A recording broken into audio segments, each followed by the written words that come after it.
আর বর্তমানে সমস্যা আছে আপনাদের ব্যবস্থা নিতে পারেন আপনার সাইডে যে কোনো ব্যবস্থা নিতে পারেন। আমরা কোনো কিছু করতে চাই, আমরা শান্তিপূর্ণভাবে করতে চাই, আমরা কোনো কিছু করতে চাই। আমাদের যদি ভোট যদি ভোট দিতে না দেয়, আমাদের যদি নমিনেশন পেপার সাবমিট করতে আর নিতে না দেয়, আমরা চলে যাব। কিন্তু আমাদেরকে অধিকার থেকে বঞ্চিত করার রাইটস কেউ আছে কিনা সেটাও তো আমাদের জানতে হবে। অভিভাবক আমাদের দায়িত্ব আমরা ইলেকশন কমিশন এখন তো আমরা স্বাধীন, আমরা ওইখানে কোনো হস্তক্ষেপ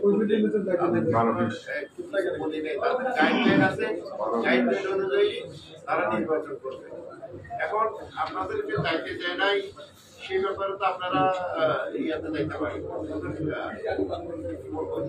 দেখতে পারেন। আমাদের তো নির্বাচন কমিশনের হস্তক্ষেপ করার নির্বাচন কমিশন তো আপনারা গঠন করেছেন, গঠন করার মতো স্বাধীন। তাহলে ফোন করে জিজ্ঞেস করতে হবে, এটা ফোন নিতে পারতেছে না, আপনারা ওদের ফোন নেওয়ার ব্যবস্থা করেন, এটা তো আপনারা বলতে পারেন।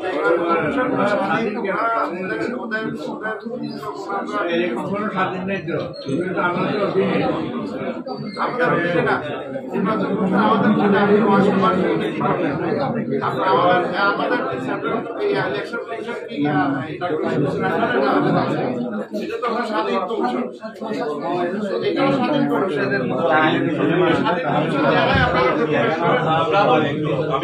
আমি তো সেক্রেটারি ছিলাম যখন নির্বাচন কমিশন যখন কোন ধরনের কারো অধিকার থেকে বঞ্চিত করেছে, তখন কিন্তু আমরা এজ এ কমিটি হিসাবে হস্তক্ষেপ করেছি। আপনাদেরকে দায়িত্ব দেয় নাই, নির্বাচন কমিশন গেলে তো আপনাদেরকে ফর্ম দিবে না বলে নাই তো। ঠিক আছে, সবাই কথা বলছে, আমি নির্বাচন কমিশনকে আপনাদেরকে ফর্ম দিবে না ডিক্লেয়ার দিছে এরকম কোনো কিছু নির্বাচন কমিশন তো বলে নাই, কিন্তু আমাদের ঢুকতে পারতেছি না। যেখানে আপনারা কার্যালয় যেটা বলছেন যে কার্যালয় হিসাবে ঘোষণা দিচ্ছে, কার্যালয়ে তো আমরা ঢুকতে পারতেছি না। এখানে একটা বিষয় আছে, এখানে নির্বাচন কমিশন যে কমিশনটা আমরা দেখছি আমাদের 3টা থেকে 5টা পর্যন্ত, বিগত এখন তো 3টা বাজে নাই, আপনারা যান। না না শুনেন, আরেকটা বলছে কোথায় যেটা দেখছি 3টা থেকে 5টা পর্যন্ত বিগত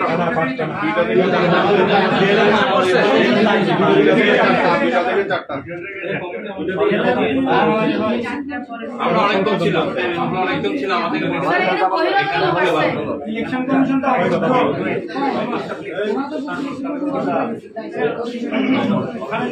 আমরা আমাদের বিষয়টা বলছি আগে বক্তব্য একটা হচ্ছে যে আপনাদের অভিযোগ জানিয়ে গেলাম এজ এ অভিভাবক হিসাবে, আপনারা যেভাবে স্টেপ নেন সেভাবে আমরা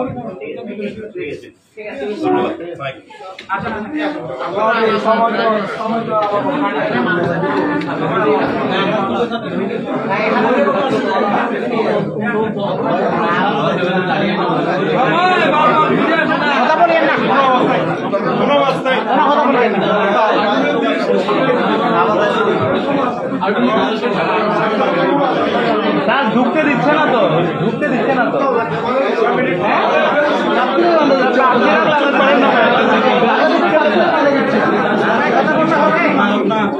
এটা পরিকল্পিত মনে হয়, ওনাদেরও পরিকল্পিত,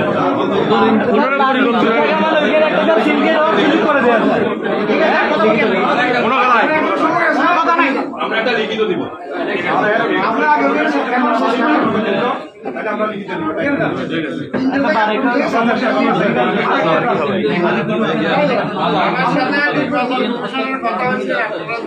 আপনাদেরকে ফর্ম দিবে। দরজাটা বন্ধ, দরজা বন্ধ হলে কেমনে যাবে? এখানে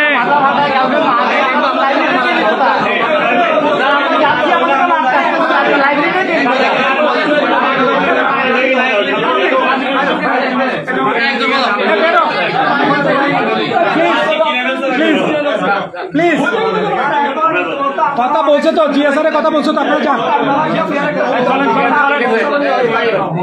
আসুন না প্লিজ, যান তো, কথা বলছে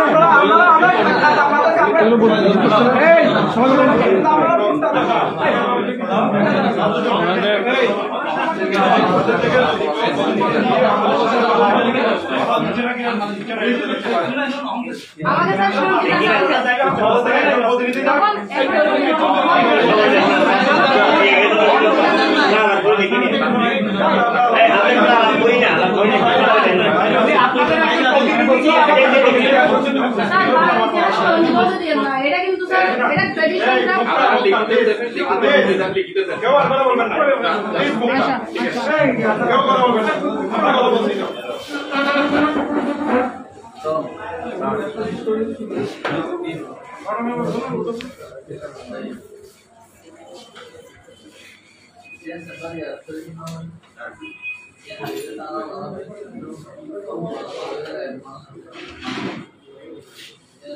ছবি তুলে হেঁটে সারল কেন